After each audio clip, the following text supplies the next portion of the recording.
BJP ರಾಜ್ಯಾಧ್ಯಕ್ಷ ವಿಜೇಂದ್ರ ಬೆನ್ನಿಗೆ ನಿಂತಿದೆ ಹೈಕಮಾಂಡ್. ಲೋಕಸಭಾ ಚುನಾವಣೆಯಲ್ಲಿ 28 ಸ್ಥಾನ ಗೆಲ್ಲುವ ಪ್ರಯತ್ನವನ್ನು ನೀವು ಮಾಡಿ, ನಾವು ಏನೇ ಜವಾಬ್ದಾರಿ ಇದ್ರೂ ನಾವು ತೆಗೆದುಕೊಳ್ತೇವೆ. ಅಸಮಾಧಾನ ಇದೆಯಾ, ಅವರು ಬುಸ್ಗುಡ್ತಾ ಇದ್ದಾರಾ, ಕಿಡಿಕಾರ್ತಿದ್ದಾರಾ, ನಮಗೆ ಬಿಟ್ಬಿಡಿ.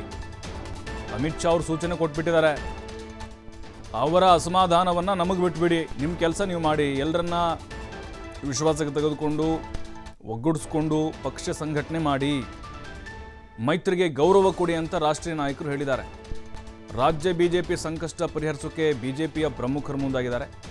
ಫಲಪ್ರದವಾಗಿದೆ ಬಿಜೆಪಿ ರಾಜ್ಯಾಧ್ಯಕ್ಷ ವಿಜೇಂದ್ರ ಅವರ ದೆಹಲಿ ಪ್ರವಾಸ.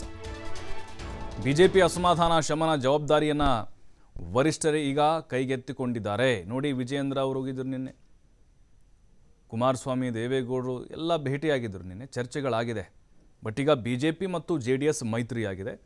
ಎಲ್ಲರನ್ನ ಒಟ್ಟಿಗೆ ತೆಗೆದುಕೊಂಡು ಹೋಗಿ ಒಗ್ಗೂಡಿ ಕೆಲಸ ಮಾಡಿ, ಅದು ಬಿಟ್ಟರೆ ಈಗೇನು ಅಸಮಾಧಾನ ಹೊರಹಾಕ್ತಿದ್ದಾರಲ್ಲ ಶಾಸಕರು, ಯತ್ನಾಳು, ಇನ್ನೂ ಸಾಕಷ್ಟು ಜನ ಪಕ್ಷದ ವಿರುದ್ಧವಾಗಿ ಅಥವಾ ರಾಜ್ಯಾಧ್ಯಕ್ಷರ ವಿರುದ್ಧ, ವಿರೋಧ ಪಕ್ಷದ ನಾಯಕರ ವಿರೋಧಕ್ಕೆ ಏನೀಗ ಕಾರಣರಾಗ್ತಾ ಇದ್ದಾರೆ, ಅವರೆಲ್ಲರ ಒಂದು ವಿಚಾರವನ್ನು ನಮ್ಮ ಹೆಗಲಿಗೆ ಬಿಟ್ಬಿಡಿ, ನಾವು ನೋಡ್ಕೊಳ್ತೇವೆ, ನೀವು ಪಕ್ಷ ಸಂಘಟನೆ ಮಾಡಿ ಲೋಕಸಭಾ ಚುನಾವಣೆಯಲ್ಲಿ ಅತಿ ಹೆಚ್ಚಿನ ಸ್ಥಾನಗಳನ್ನು ಗೆಲ್ಲುವುದ ಕಡೆ ನೀವು ಗಮನ ಕೊಡಿ ಅಂತ. ಅಂದರೆ ಇಲ್ಲಿ ನಮ್ಗೆ ಗೊತ್ತಾಗ್ತಿರೋದು 1-to-1 ಮಾತುಕತೆ ನಡೆಸಿದ್ದಾರಲ್ವ. ಯತ್ನಾಳ್ ಹೋಗಿದ್ರು ಡೆಲ್ಲಿಗೆ, ಸೋಮಣ್ಣ ಹೋಗಿದ್ರು. ಹಾಗಾಗಿನೇ ಯಾರೆಲ್ಲ ಹಿರಿಯರು ಕೋಪಗೊಂಡಿದ್ದಾರೋ ಅಂಥವ್ರನ್ನ ಕರೆಸಿ 1-to-1 ಮೀಟಿಂಗ್ ಮಾಡಿ ಅದೆಲ್ಲವನ್ನು ಬಗೆಹರಿಸಿ ಕಳಿಸಿದ್ದಾರೆ ಅನ್ನೋದು ಈ ಮೂಲಕ ಗೊತ್ತಾಗ್ತಾ ಇದೆ ನಮಗೆ. ಹಾಗೆಯೇ ಆ ಒಂದು ಕಾನ್ಫಿಡೆಂಟಲ್ಲಿ ಅಮಿತ್ ಶಾ ಅವರು ಹೇಳಿರಬಹುದು ವಿಜೇಂದ್ರ ಅವ್ರಿಗೆ. ಯಾಕಂತ ಹೇಳಿದ್ರೆ ಇದೇ ರೀತಿಯಾದಂಥ ಅಸಮಾಧಾನಗಳು ಮುಂದುವರೆದ್ರೆ ಖಂಡಿತವಾಗಲೂ ಲೋಕಸಭೆ ಚುನಾವಣೆಯಲ್ಲಿ ಇದು ಪರಿಣಾಮವನ್ನು ಬೀರುತ್ತೆ. JDS ಜೊತೆ ಉತ್ತಮವಾದಂಥ ಮೈತ್ರಿಯನ್ನಾಗಿದೆ. ಈಗ ಎಲ್ಲರೂ ಒಗ್ಗಟ್ಟಾಗಿ ಪಕ್ಷ ಬಲಪಡಿಸಬೇಕು, ಸಂಘಟನೆಯನ್ನು ಮಾಡಬೇಕು ಅನ್ನುವಂತಹ ಕಿವಿ ಮಾತನ್ನು ಹೇಳಿ ಕಳಿಸಿದ್ದಾರೆ. ವಿಜೇಂದ್ರ ಅವರಿಗೆ ಅದೇ ದೊಡ್ಡ ಸವಾಲಾಗಿತ್ತು. ಯಾಕೆಂದರೆ ಅವರು ರಾಜ್ಯಾಧ್ಯಕ್ಷರಾಗಿದ್ದನ್ನು ಇನ್ನೂ ಕೂಡ BJPಯಲ್ಲಿ ಒಪ್ಕೊಳ್ಳೋಕೆ ತಯಾರಿಲ್ಲ ಕೆಲ ಹಿರಿಯ ಶಾಸಕರು. ಯತ್ನಾಳಂತರೂ ನಿರಂತರವಾಗಿ ಯಡಿಯೂರಪ್ಪ ಆ್ಯಂಡ್ ಫ್ಯಾಮಿಲಿ ವಿರುದ್ಧ ಬುಸ್ಗುಡ್ತಾನೆ ಇದ್ದಾರೆ. ಇನ್ನೂ ಹಲವು ಜನ ಇದ್ದಾರೆ, ತೋರ್ಪಡಿಕೆ ಆಗ್ತಾ ಇಲ್ಲ ಅಷ್ಟೇ. ಬಟ್ ಅದು ಹಾಗೆ ಮುಂದುವರೆದ್ರೆ ಖಂಡಿತವಾಗ್ಲೂ ಇದು BJPಗೆ ಮುಳುವಾಗುತ್ತೆ ಅಂತ ಅಂದ್ಕೊಂಡು ಹೈಕಮಾಂಡ್ ಈಗ ಈ ಲೆಕ್ಕಾಚಾರ.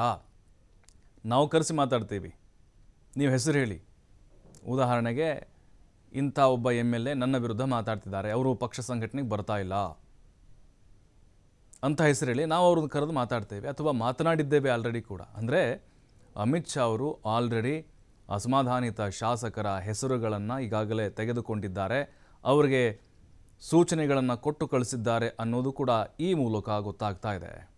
ಮತ್ತಷ್ಟು ಮಾಹಿತಿ ರಾಕೇಶ್ ನೀಡ್ತಾರೆ. ರಾಕೇಶ್, ಈಗ ಅಸಮಾಧಾನಿತರ ಒಂದು ಮುನಿಸನ್ನು ಶಮನ ಮಾಡೋದೇ ವಿಜೇಂದ್ರಗೆ ದೊಡ್ಡ ಸವಾಲಾಗಿತ್ತು. ಈಗ ಅಮಿತ್ ಶಾ ಅವರೇ ಈಗ ಒಂದು ಭರವಸೆ ಕೊಟ್ಟಿದ್ದಾರೆ, ನನ್ನ ಹೆಗಲಿಗೆ ಬಿಟ್ಬಿಡಿ ಅಂತ. ಅಂದರೆ ಈಗ ಯತ್ನಾಳು, ಸೋಮಣ್ಣ ಈ ರೀತಿಯಾಗಿ ಮೊನ್ನೆ ಡೆಲ್ಲಿಗೆ ಹೋಗಿ ಬಂದರು, ಅವತ್ತೇ 1-to-1 ಅವರ ಅಸಮಾಧಾನ ಶಮನ ಮಾಡುವಂಥ ಪ್ರಯತ್ನಗಳಾಗಿರ್ಬಹುದಾ ಅಂತ ಹಾಗಾದರೆ? ಪ್ರಭು, ಈಗಾಗಲೇ ದೆಹಲಿ ಪ್ರವಾಸಕ್ಕೆ ಹೋಗಿ ಬಂದಿರುವಂಥ ವಿಜೇಂದ್ರ ಅವರ ಪ್ರವಾಸ ಫಲಪ್ರದವಾಗಿದೆ ಅನ್ನೋದನ್ನ BJP ಮೂಲಗಳು ಸ್ಪಷ್ಟಪಡಿಸಿವೆ. ಈಗಾಗಲೇ ಪ್ರಧಾನಿ ಹಾಗೂ ರಾಷ್ಟ್ರೀಯ ಅಧ್ಯಕ್ಷರನ್ನ ಭೇಟಿ ಮಾಡಿರುವಂತ ಅವರು ಪಕ್ಷ ಸಂಘಟನೆ ವಿಚಾರ ಹಾಗೂ ಮುಂದಿನ ಲೋಕಸಭಾ ಚುನಾವಣಾ ವಿಚಾರಕ್ಕೆ ಸಂಬಂಧಪಟ್ಟ ಹಾಗೆ ಚರ್ಚೆ ನಡೆಸಿದ್ದಾರೆ. ಈ ವೇಳೆ ವಿಜೇಂದ್ರ ಅವರಿಗೆ ಇಬ್ಬರು ನಾಯಕರು ಭರವಸೆಯನ್ನ ನೀಡಿದ್ರು, ಪಕ್ಷವನ್ನ ಒಳ್ಳೆ ರೀತಿಯಲ್ಲಿ ಸಂಘಟನೆ ಮಾಡಿಕೊಂಡು ಹೋಗಿ 28 ಲೋಕಸಭಾ ಕ್ಷೇತ್ರಗಳಲ್ಲೂ ಗೆಲುವು ಪಡೆಯುವಂತಹ ವಾತಾವರಣವನ್ನು ರೂಪಿಸಿ ಅದರಲ್ಲಿ ಫಲಪ್ರದವಾಗುವಂತಹ ಯೋಜನೆಗಳನ್ನು ರೂಪಿಸಿ ಅನ್ನುವಂತ ಮಾತನ್ನು ಹೇಳಿದ್ದಾರೆ. ಹಾಗೆ ಪಕ್ಷದೊಳಗಿನ ಅಸಮಾಧಾನದ ವಿಚಾರಗಳು ಇಲ್ಲಿವರೆಗೂ ಕೂಡ ಬೇರೆ ಸ್ವರೂಪದ್ದಾಗಿತ್ತು. ಚುನಾವಣೆ ಇರೋದ್ರಿಂದಾಗಿ ನೀವು ಜವಾಬ್ದಾರಿಯನ್ನು ಹೊತ್ತಿರೋದ್ರಿಂದ ಎಲ್ಲರನ್ನ ಒಗ್ಗಟ್ಟಿನಿಂದ ಕರೆದುಕೊಂಡು ಹೋಗುವುದನ್ನ ಮಾಡಿ ವಿಶ್ವಾಸಕ್ಕೆ ತೆಗೆದುಕೊಂಡು ಹೋದ್ರೆ ಎಲ್ಲವೂ ಸರಿಯಾಗುತ್ತೆ. ಅದರ ಮುಂದುವರಿದ ಭಾಗವಾಗಿ ಅಥವಾ ಅದರ ಮೇಲೂ ಯಾರಾದರೂ ಪಕ್ಷದೊಳಗಡೆ ಅಸಮಾಧಾನದ ವ್ಯವಸ್ಥೆಯನ್ನು ಮಾಡಿದ್ರೆ ಎಲ್ಲರನ್ನ ಕೂತು ಅವರನ್ನ ಸಮಾಧಾನ ಪಡಿಸುವಂತಹ ಅಥವಾ ಪಕ್ಷದ ಶಿಸ್ತನ್ನ ಮತ್ತೊಮ್ಮೆ ಹೇಳುವಂತ ಸನ್ನಿವೇಶವನ್ನು ನಿರ್ಮಾಣ ಮಾಡುವುದು ಬೇಡ. ಹಾಗೇನಾದ್ರೂ ಆದಲ್ಲಿ ನಾನು ಅದನ್ನ ನೋಡ್ಕೊಳ್ತೇನೆ ಅನ್ನುವಂತ ಮಾತನ್ನ ಗೃಹ ಸಚಿವರಾದಂತಹ ಅಮಿತ್ ಶಾ ಅವರು ಹೇಳಿದ್ದಾರೆ ಅನ್ನುವಂಥದ್ದು ಕೂಡ ಮೂಲಗಳ ಮಾಹಿತಿ. ಒಟ್ಟಿನಲ್ಲಿ ವಿಜೇಂದ್ರ ಅವರ ಈ ಬಾರಿಯ ಮೊದಲ ಬಾರಿಗೆ ರಾಜ್ಯಾಧ್ಯಕ್ಷರಂತ ಬಳಿಕ ಹೋಗಿ ಪ್ರಧಾನಿ ಹಾಗೂ ಪಕ್ಷದ ರಾಷ್ಟ್ರೀಯ ನಾಯಕರನ್ನ ಭೇಟಿ ಮಾಡಿ ಬಂದ ಬಳಿಕ ಅವರಿಗೆ ಒಂದು ಶಕ್ತಿ ಸಿಕ್ಕಂತಾಗಿದೆ. ಪಕ್ಷ ಸಂಘಟನೆ ವಿಚಾರದಲ್ಲಿ ಯಾವುದೇ ಅಡೆತಡೆಗಳಿದ್ರೂ ಕೂಡ ಅದನ್ನ ಸಮರ್ಥವಾಗಿ ನಿಭಾಯಿಸಿಕೊಂಡು ಹೋಗೋದಕ್ಕೆ ಅವಕಾಶ ಸಿಕ್ಕಿದೆ ಅನ್ನುವಂತ ಮಾಹಿತಿಯನ್ನ ಮೂಲಗಳು ತಿಳಿಸಿವೆ. ಪ್ರಭು, ಥ್ಯಾಂಕ್ ಯು ರಾಕೇಶ್ ಮಾಹಿತಿಗಾಗಿ.